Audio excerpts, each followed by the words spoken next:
had nothing to say. You chose to walk, give what we had away. I hope you get what you're looking for, but babe, with me, you close the door.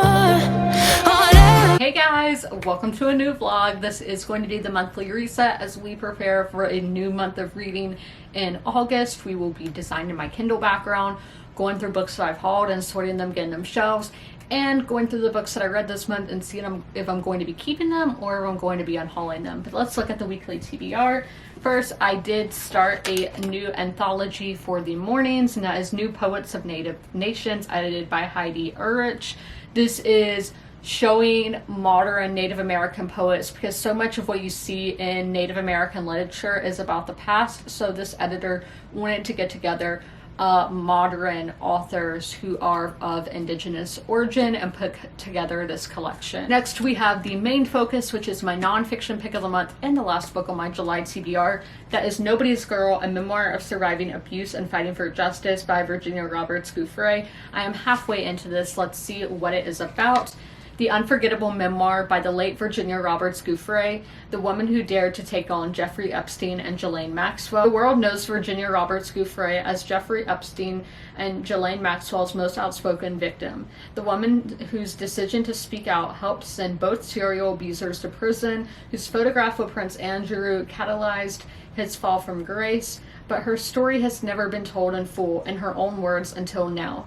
In April 2025, Gouffre took her own life. She left behind a memoir written in the years preceding her death and stated that she wanted it published. Nobody's Girl is the riveting and powerful story of an ordinary girl who would grow up to confront extraordinary adversity.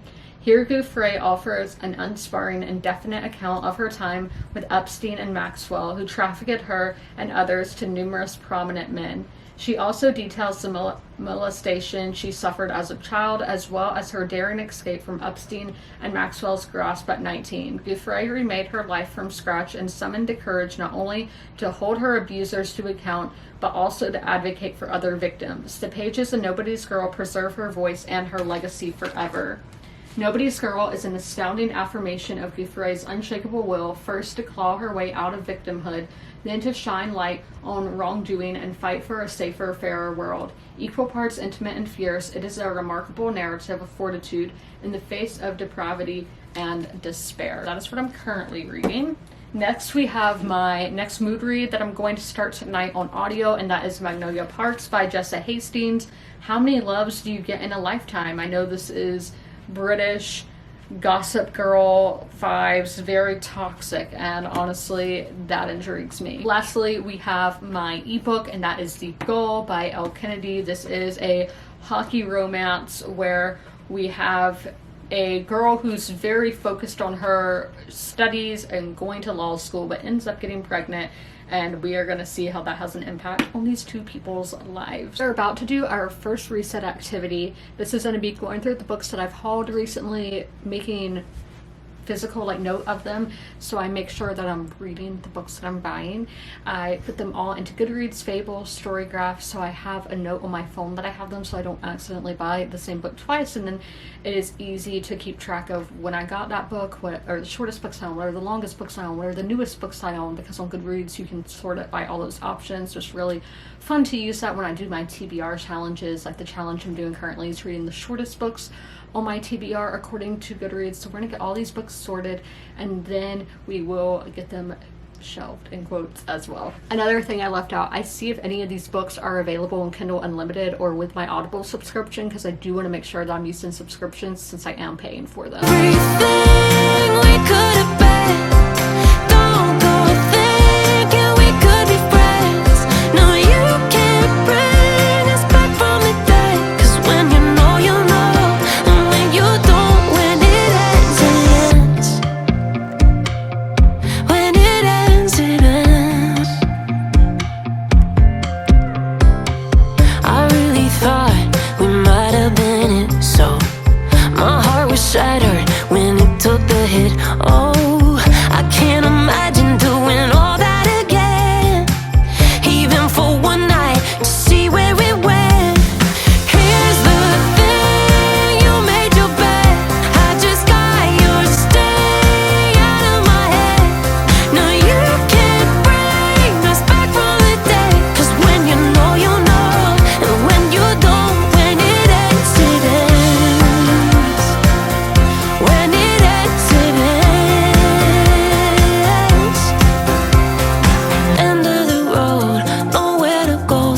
You cut the ties, you burn the rope. So don't let me see your name lighting on my phone when it was you who let go of everything we could have been. Is it sinking in all your regret? No, you can't bring us back from the day. 'Cause when you know, and when you don't, when it ends, it ends. When it ends, it ends. I don't leave room to guess. When it ends, it ends. Here's what the stack looks like. We have romance, we have 3 horrors, the one with the most, or no, it's tied with historical with 3, and 1 contemporary. I totally forgot to start recording. With these stacks, I learned this from Margot's Got Money Trouble. Jinx had all his books stacked waist high. I know he's way taller than me, probably like a foot taller than me, but I'm gonna do the same thing because just from what I've learned, that's the way to go. This is an old mattress from like literally 1969. And I had these books piled up against it, and so far I just need to put my romance on the top. I don't know if it's the one on the top, but it's by the top, and then we're gonna be done. Delilah's up here and she's getting into everything. And here's the stack. It's not very high, but that's what we're doing. I got to 67% and Nobody's Girl. That is 61 pages read. I will admit I was gonna sleep you while reading. I've been cutting back my caffeine intake, so the past few days I've been so sleepy. But what we're really seeing now in the book is Virginia has come forward as Jane Doe number, I think it was like 204 or something. She's come forward to the media saying, this is me, this is my story. She now has a lawyer, and they are trying to take down Jeffrey Epstein. So that is what is currently happening, and we're seeing really how that impacts her PTSD. It's just like, oh, I can definitely feel for her, and it's just so awful seeing how the rich take advantage of the poor. A lot of these girls who Epstein was taken advantage of came from really bad situations, Virginia included. They just take advantage of that, the rich do, and it's just so awful. And even with the case, which the government had already done stuff with, they could get money from Epstein, and she got $500,000. And people hated on her for that. But she's like, he took my childhood away from me, and I've been struggling ever since. And she really didn't want anything from him, but they were like, you have to take some. So she found it, even some women got 10 times as much. Selling her story to the Daily Mail, which I'm shocked the Daily Mail was the one who is the first to get this story, since it is such a big story and it's changed our world. But selling that story, well, it was selling her picture with Prince Andrew. People were like, why would you sell that and all that? Why do y'all care? Like, let her get her story after. Only as victims, people are going to be like, they're after the money grab. Like, you don't know these people's stories, and that's why Virginia put out this book, one, to tell her own story and hope that it helps other victims, not even just of Epstein, but victims of sexual abuse and of human trafficking. They have somebody they feel relatability in, or it gives them the courage to seek justice for themselves. That's what she's trying to do here, and I think that's very powerful. I am liking this. Like, that's kind of like, I don't want to say I'm liking it. It has been a moving book so far. I think I'll finish it on Wednesday, maybe. Not sure exactly when I'm going to finish it. I have been reading it physically, but it's definitely a lot. There was a very long chapter today, and she is coming to terms with the abuse that she faced before Epstein from her family, and we're about to see her try to rekindle her relationship with her mother, or call her mother out, essentially, being like, hey, this is how I felt as a kid, this is what happened to me as a kid. That's what it seems like it's gonna go, but that's where the chapter ended today. Those are my thoughts from Nobody's Girl for the day. I know it's not like substantial where I am reading off a ton of stuff to y'all. Just at this point in the book, I haven't been taken a whole lot of notes. I'm just telling y'all my feelings. It is almost 9 o'clock, so we'll be starting Magnolia Park soon by Jessa Hastings. I am going to be following along with the audiobook, and there is a short little blurb on Audible, so I am going to read that to tell y'all at least a little bit what this is about, because with my mood reads, I like to go in not knowing much. A messy, magnetic, on and off romance between London socialites who can't quit each other until secrets force them to finally decide. That's what we're going to be dealing with, London socialites. I am so excited for the Britishness of this book. We are about to do my next reset activity. We are going to be doing my keep or unhaul. The books that I keep, I put a stamp into, so if they ever go missing, whoever finds it knows who to get the book back to. The ones that I unhaul, I put my business card in, because chances are, if somebody is reading this book, they might like books and want to check out the channel, because I donate all the books that I unhaul to little free libraries. Let's get to it. I wish I could fall asleep that easily.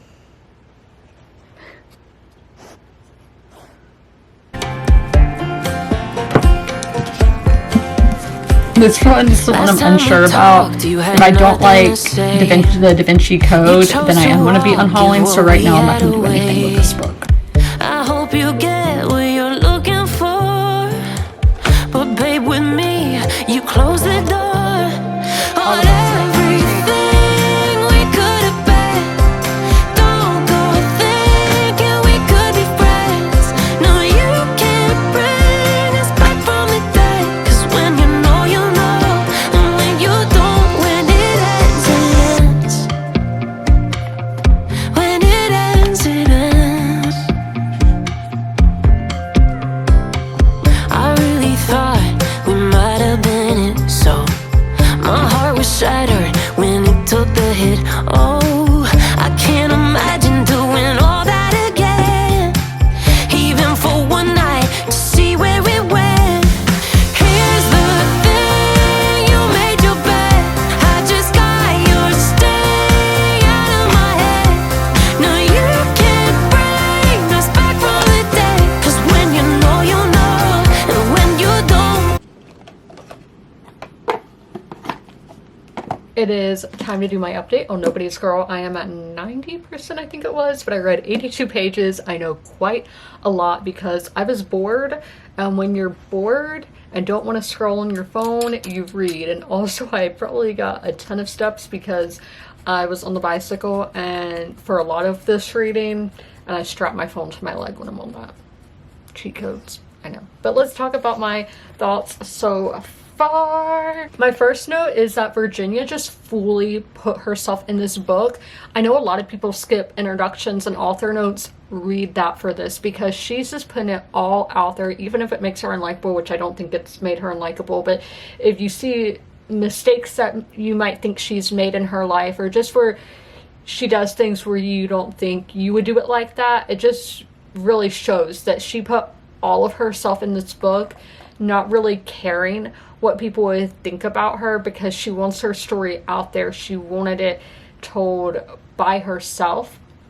Also, with the introduction, it's by the ghostwriter of the book, and I didn't realize all the tasks that a ghostwriter has, and that really just amazed me, how they have to hold the author accountable for honesty, that kind of thing, accountability, and having to do research as well. I did not know writers did all of that. I thought they just wrote. My next note is just how open and outspoken what Epstein was about what he was doing and his interests, and let's put it, but he had a conversation with this reporter from the New York Times, who they were talking about Elon Musk. Then Epstein offered this quote, Epstein offered an off-topic aside, calling the criminalization of sex with teenage girls a cultural aberration. He supported his belief by noting that at certain times in history it had been seen as acceptable. He was just telling people this. That just is mind-boggling to me. He really didn't see what he was doing as wrong. that's what is happening today. Epstein has died, and we are seeing the survivor sisters, that's what they call themselves, all come together, and this is a big legal battle. And I am struggling with this second half of the book, where it just feels like it's going on and really has lost its momentum has lost me. A lot of it is that legal stuff where I don't really understand a lot of that, if I'm being honest, and it's just a lot for me to take in. I know I read 82 pages, and it's a lot.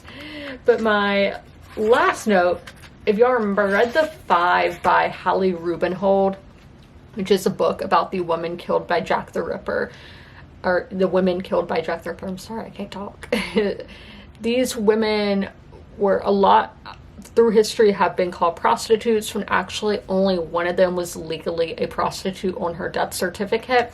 The Telegraph puts out an article in 2020 called, the title, Prince Andrew's Accuser Was a Prostitute Paid Off by Jeffrey Epstein, Court Papers Allege.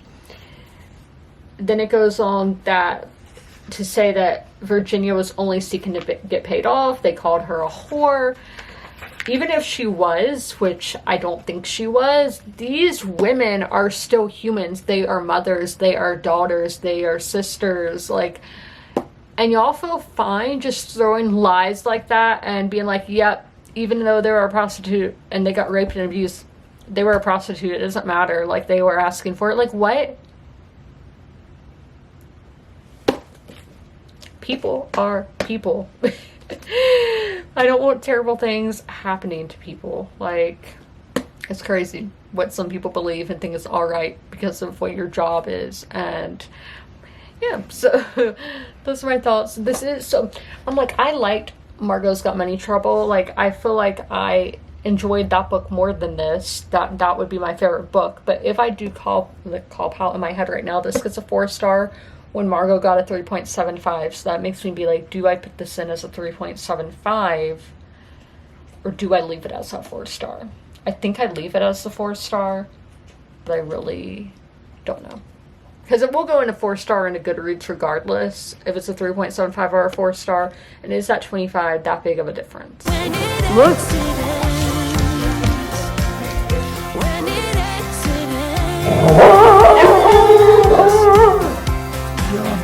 already. It hasn't even been 10 minutes. You cut the ties, you burn the road. She's happy though. So don't let me see your name lighting on my phone when it was you. I just saw the geese for the first time this season. They were below that tree line. There are ponds over there that they're probably going to, but that was my first time seeing them this season.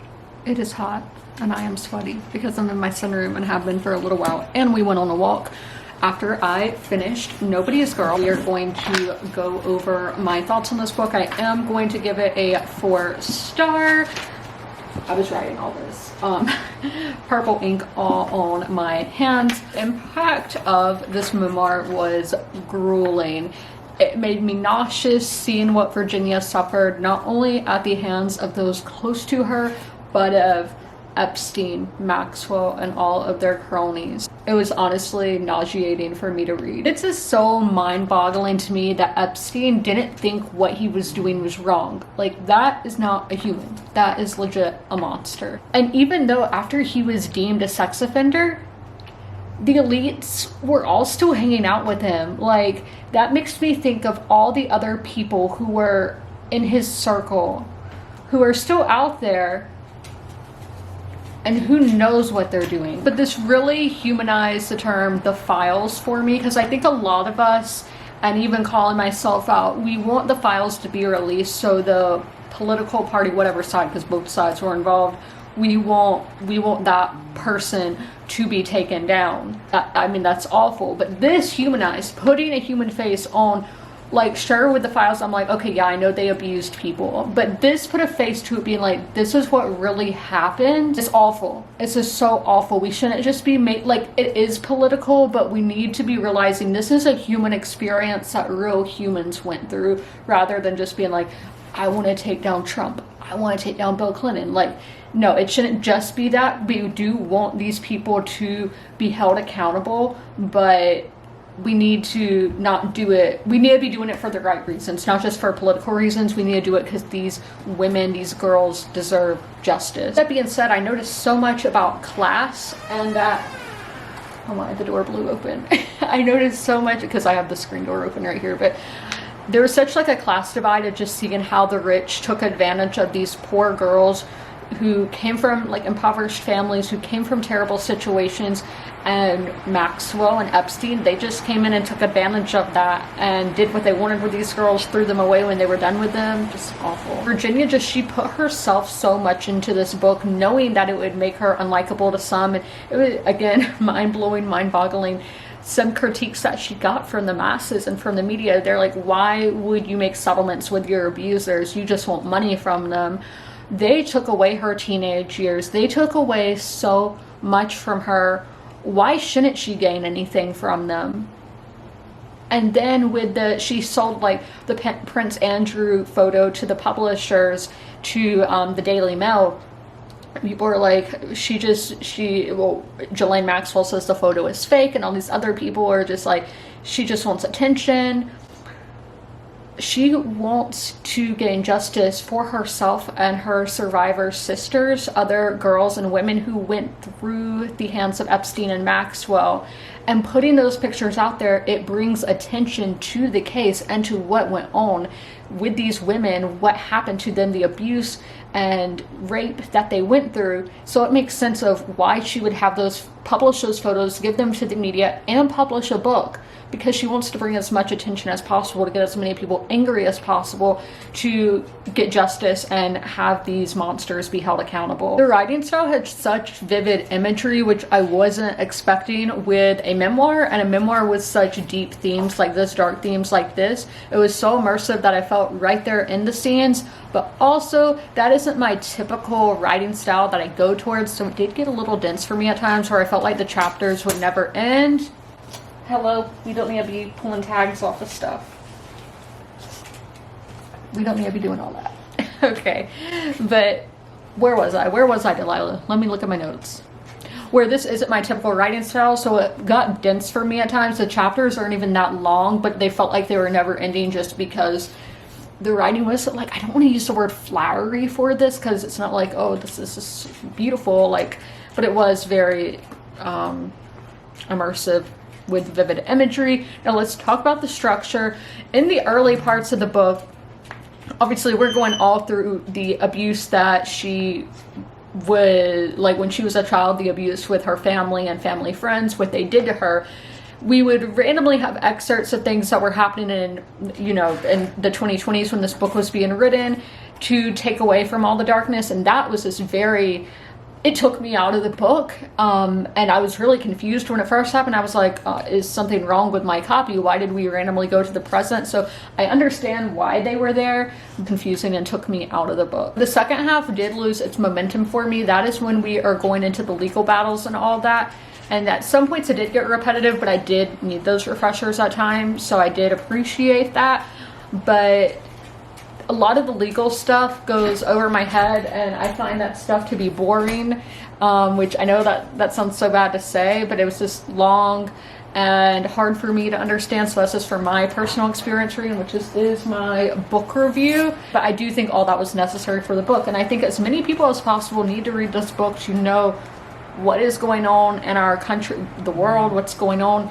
And it is just important to be informed, and this book did a great job at that. So it definitely did what it meant to do for a book, and that is all you can ask for, right? What am I going to do now that I finished my July TBR? I am going to be reading my mood reads for the rest of the month. So the next book we're focusing on in the vlog will be Magnolia Parks. I don't know what happened, but the camera was just really zoomed in, but I got to 29% in Magnolia Parks, which was 73 pages read, chapter 17. I'm gonna go over the notes that I've taken like all week for this. The first one is that we were getting so many fashion designer name drops in that first chapter, but I think that was just to build up, showing how rich and luxurious the lifestyles are of our characters, but it's still happening like 30% of the way into the book, so that's just part of it, is having all these fashion brands be name dropped. Is this an advertisement? I'm joking on that front. but we are introduced to so many characters at once. They are in a restaurant at dinner. We have Magnolia and we have BJ, who are our two main characters. But they are there with Henry, Christian, Polly, Perry, Jonah. They're like all these people there, and they're all, you know, these really rich people. And so the guys, because there's only two girls there, so the guys, the Christian and Henry and Jonah, I'm like, okay, who's related to who does what for a living, who was less off, like lower class, and like that was very confusing. And I'm still kind of confused, but I did make a note today that BJ and Henry, they are brothers. Henry is Magnolia's age, and that's how BJ and Magnolia met, because she was friends with Henry. They literally met when she was 4 years old, and she was over at their house for a play date, but they all went to the same boarding school. So I was having to make notes of that. But you can definitely see that Magnolia and BJ really do glow when they're at this dinner table with all these people there. You can really just see like there's this light around them, that they are the main focus. I don't know how Jessa Hastings did that, but you can definitely tell. For plot wise, so they are exes, but they still hook up. Magnolia is kind of the one that got away for BJ, and she can't love him because it's only going to hurt her. They have very toxic history. He's been the one mainly messing up in the relationship, but obviously she doesn't really react that well either. They are very messy. There's just so much being thrown out at once. And when I say that, I mean lore. Just, we will have chapters that are flashbacks. It doesn't say anywhere that's a flashback, but it will just be this previous story. I'm like, why didn't the author just write that story and build up to what is happening here? I don't know, but there's just so much lore being thrown. This is very conversational, though, in a writing style. It is like the characters, especially in the Magnolia chapters. It's like your friend is telling you all about her life, telling you all the tea, spilling all the tea. The characters are very entertaining. I would say like 4-star for character work. That they're entertaining. I haven't felt like the great emotional pull for them, but I never know what they're going to do. The theme here I'm picking up on is that certain relationships in your life will engulf your whole life. Now, are they soulmates? I'm really curious, like, if something is that toxic, is it just your twin flame maybe, or your soul, or is it your soulmate? I don't think your soulmate is that, I don't want to say passionate, but it's kind of, they're very passionate. I don't know, but I'm having fun with this. It's given like 3.25, where it's good. I do like it more than I liked Beach Read. It's just more entertaining. It's like watching how I imagine reality TV is. And just, if you love gossip, there's a lot of pop culture references in here as well. Again, a lot of fashion references. So if any of this is your interest, you might have a fun time with it. It is Thursday, and we are about to work on my Kindle. That's why I have this. I put the phone like that and record. I brought it all in here since I am doing a puzzle on my craft table, but I have this little sticker book. I'm going with a beachy theme. This is all stickers in here. We're going to see if there's any beachy ones. This is the background of Mirror Pages. I don't know if this is AI or not. I got it a long time ago, before AI really became a thing, so if it is, I'm sorry, I didn't know. It kind of looks like it, but again, I got this before AI was like everywhere. I got a ruler this time because I'm not going to put my Kindle background in yet, because it still has like my birthday stickers on it, and so I want to keep it until my birthday, which will be next week. But we are going to get to working on the Kindle background. All your regret. No, you can't bring us back from the day. 'Cause when you know, you know. And when you don't, when it ends, it ends. When it ends, it ends. I think I said that I associate August with the beach, ocean vibes, also like a warm green color. When I used to paint my nails, I did like an apple green kind of shade, so I did go with a green background, and these are the stickers that I went with. Beachy, ocean, August vibes. We got book mail. I typically don't show this on YouTube, but I didn't put on my microphone like I usually wear a necklace to have my microphone for TikToks, but I didn't do that today. Y'all are getting an exclusive. This package, it didn't come in the Amazon truck. It came from UPS, but it came from the Amazon fulfillment services in Moline, Illinois. It did come quite the distance. It went through Chicago Midway and was 2 pounds. I was shocked by how heavy it was, but I got a book. Shout out to Kaylee, who I heard about this book from. They printed it just for me. But this one is called Something Rad by Nikki Witt. Look at that. Doesn't really have, kind of has a flop. But this is a 1980s romance, and the male main character is inspired by Steve Harrington. I love me some Steve Harrington. I cannot wait to get into this book. I am sure that I am going to love it.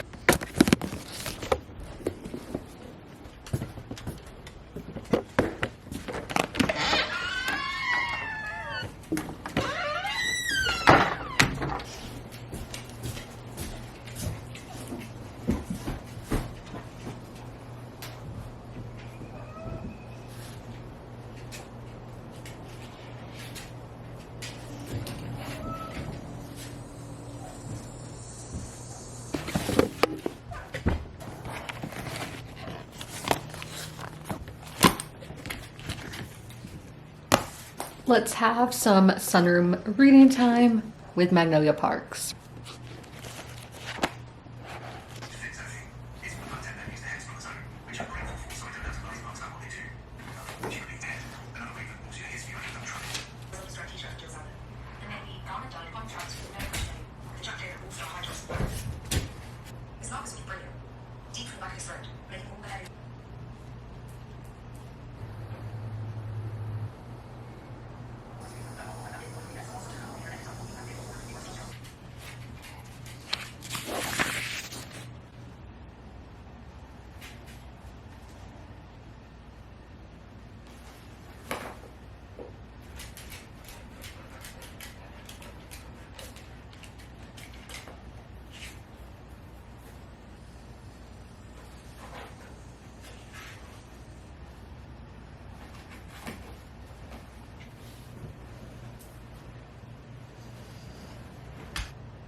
I am about at the halfway point in Magnolia Parks. My notes today, I'm going to tell you what's happening first. They're playing games. There is fake dating going on. I think the guy's going to fall for the girl on the fake dating, but the girl's like, no, we're fake dating. I don't know if that's going to happen yet, just a theory. I'm not saying names. We are having affairs being exposed, which made me very angry at one character and just how like pretentious she was for being exposed, like high and mighty, holier than thou being exposed, which we're supposed to feel this way towards her. Yes, but there was one thing with this affair plotline. We have the characters, the person having the affair gets asked, how long have you been having it? She says 6 years. 2 pages later, on page 184, a character who witnessed that conversation says it was 7 years. I don't know if this was just an error or maybe the character just wasn't really paying that close attention, so he thinks that it was 7 years. But to me, that's kind of suspect. I'm like, what's going on there? Let's do the weekly wrap up. I finished one book this week, being Nobody's Girl, and that was a great book. Definitely recommend it. Check your trigger warnings though. I've read over 100 pages every day this week. Again, I get to treat myself since it's my birthday month if I continue that streak for the rest of the week through the weekend, knock on wood. My gift to myself last week was the Something Rad book that I showed y'all, so I did haul one book this week, which is really impressive because in the past for my birthday months, I will just go crazy buying books, but I behaved this year. What do I plan to read next? I do think I can finish Magnolia Parks over the weekend. The book that would be next would be The Bodyguard by Catherine Senner. I don't really know what that one is about, but one of y'all suggested that it's good for the summertime, and they are making a TV or movie adaptation of the book, so now would be the perfect time to read it. So that will be what I read next. As for next week's vlog, like what is the theme? Is this going to be a mood reading vlog? There's no set theme, but my birthday will be in next week's vlog. I will be turning 27 in next week's vlog. But that is all. I hope you guys enjoyed this video. Speaking of birthdays, if you made it through this whole video, leave a birthday emoji in the comments below. And as always, comment, rate, and subscribe. And don't forget to ring that notification bell to be notified when all my videos go live. I'll see you in my next one. Bye.